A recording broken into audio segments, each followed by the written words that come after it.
Hello. Now I'm going to show you guys how to make activity 134, starting with number 14. We're making this object that looks like it's supposed to hold a couple different kinds of screwdrivers, like eyeglass screwdrivers. All right. In number 14, you're asked to learn a little bit about injection molding, which is a way that a lot of plastic things are made by injecting plastic into something. Things that are made using injection molding process include coolers. If you have like a Coleman or an Igloo cooler, that kind of thing, it's made from injection molding. All right, we're going to use something called an extrude with a taper. Taper is where you're extruding it, but you're having a gradual angle. Okay, so we're asked in 15 to go ahead and make a new file, which I've done. I already made a sketch under number 16. It says to create a pentagon in our sketch. So I'm going to go to create and I go to a polygon and I'm going to make an edge polygon. And let's see. Okay. And it's a pentagon, which is 5 sides. There we go. Okay. Now I'm going to go ahead and it doesn't give us dimensions. I'm going to dimension it. I'm going to make one edge, maybe 1 inch wide. Okay. Let's see. And then next, I'm going to go ahead and extrude. Then we're told to do an extrude. So I'm going to finish my sketch. We're going to do extrude. And this time we're going to extrude with a taper. Taper angle is 45 degrees. Okay. And I'll show you in a moment when we extrude what that 45 degrees means. And we're going to go a distance of 0.3. Okay. All right, now you see this is what a taper angle does. It goes ahead and it extrudes, but at an angle that's going out. Okay, so there we go. That looks good. Click OK. Now I'm going to go ahead and on the next we're asked to go ahead and extrude based on this on the top. So let me go ahead and do another extrude, and I'm going to click. Now we're going to do. This one, I'm going to do a distance of 1 inch, but it's not supposed to be. Notice when it's doing the angle, it's actually tapering out. It's going out. So if I want to go in, I'm going to make it a negative number. So I'm going to do it maybe a negative 5 degrees. So that way it gets gradually a little bit narrower. So my distance is 0.5 and taper angle is negative 5. So if we look at it head on, notice it's getting smaller as it's tapering in. Okay, hopefully that helps. Let me go back to home so we can see what it looks like.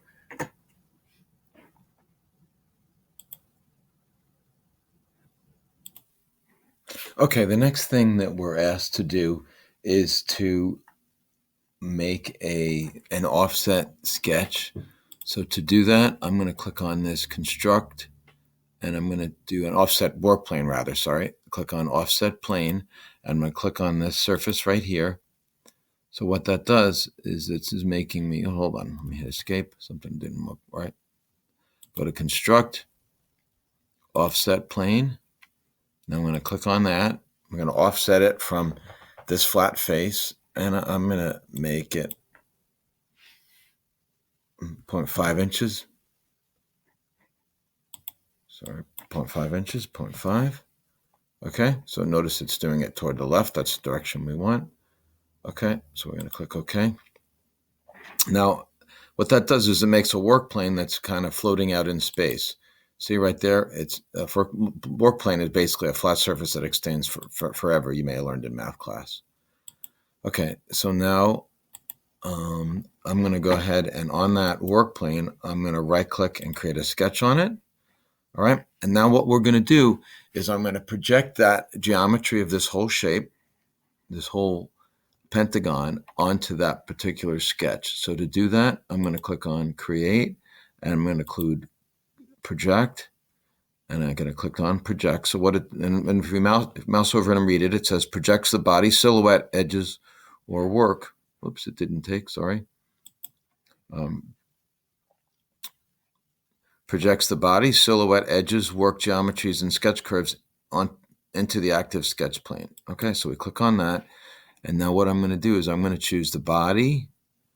Okay, and the geometry is basically this whole thing. So what it does is it makes this whole outside pentagon and puts it on this particular sketch that I'm on. I'm going to click OK.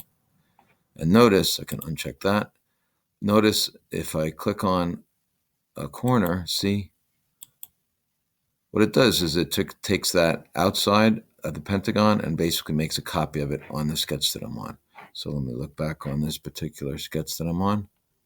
This is the sketch I want. Okay. Now I want to figure out where the center of that sketch is, so I'm going to draw a bunch of lines. I'm going to go from here to the midpoint of the opposite one. I'm going to go from this vertex to the midpoint of the opposite one. All right. Fusion likes to find midpoints, so it should be easy to find where the midpoint is. There we go. Oops, somehow something happened. Let me hit escape. Let me go back let me go back to home. Let me click back on front. Okay, and now I'll go back to line. Let's see. Let me go. I draw from this one to the midpoint here. Notice they're all reaching the same place. Not the same as the origin. It's a little bit different from the origin. Okay, and now what I'm going to do is I'm going to go ahead and create a point right at the intersection of those. So that's the exact center of all of these pentagons. And I'm going to create a circle from that center point that I just made. Now see how it basically, that lines up with all those pentagons. Now I'm going to make it basically just a little bit smaller than the inside pentagon, a little bit smaller than that. After drawing my circle, the next thing I need to do is take each of these lines that I drew, and I'm going to make them construction lines. So I'm going to click on this arrow, and I'm going to go ahead and click on one line at a time, click that line, and make a construction. There we go. This line, make a construction. This line, make a construction. This line, make a construction. This is important because when we make our loft, we can't have these as object lines. They need to be construction lines. Okay, so the only line we have on this particular sketch is that circle. Next, I'm going to make what's called the loft. First, I have to finish the sketch. Okay, now just so that we can see, do a loft, I'm going to click on the little home. So what we're going to do is we're going to blend this this pentagon here with this circle here, what's called a loft. Loft basically takes and merges those two shapes. If you mouse over loft, it says it creates a transitional shape between two or more sketch profiles or planar faces. So I click loft, and one of them is going to be this one, and the other one is going to be the circle here. Okay, so there we go. There's my loft, and now we click OK. So there's my loft. Number 18 says to finish the form of the base using a tapered extrusion and around. By the way, if I want to get rid of this plane, I can right click on it and I can click show and hide and see that little work plane doesn't show up anymore, just hides it. I'm going to click extrude and I'm going to click on my circle. Now I'm going to do it a taper angle of a -5, so that way it tapers smaller.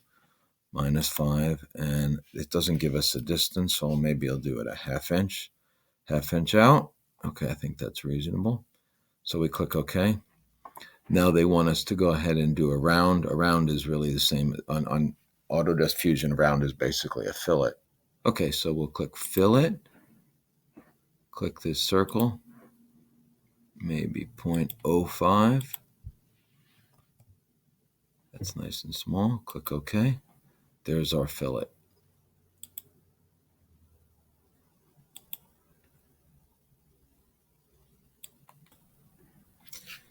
The next thing that you're asked to do in number 19 is called a shell. So I'm going to click on this corner so I can see it from behind. This is shell right here under tools. All right, so I'm going to click on shell. I'm going to click the bottom face, and I'm going to set a thickness of 0.05. And now we click OK. The direction is 0.05.